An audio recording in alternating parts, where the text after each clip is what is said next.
যাদের আর্থ্রাইটিস মানে joint pain আছে তাদেরকে আমি রিকমেন্ড করবো এই জিনিসগুলো আপনারা কোনোদিন টাচ করবেন না।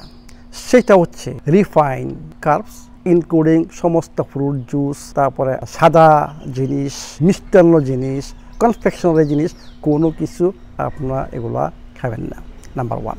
Number 2, any kind of sausages, আপনারা জানেন সয়া সস, বিভিন্ন ধরনের সস, এগুলো বন্ধ করবেন। এবং any kind of process food এবং মারিনেটেড ফুড এগুলা বন্ধ করতে হবে। এরপরে কি বন্ধ করতে হইব? Any kind of soft drinks including fruit juices, any kind of fruit juices এগুলা আপনাদেরকে বন্ধ করতে হবে। এবং লাস্ট হচ্ছে অক্সিডাইজড ফুড। অক্সিডাইজড ফুডের মধ্যে মেইন হচ্ছে আপনার ভেজিটেবলস, আমরা যা বলি ভেজিটেবলস অয়েলস, মানে দোকানে যেসব অয়েল ভেজিটেবলস এগুলা বন্ধ করতে হবে।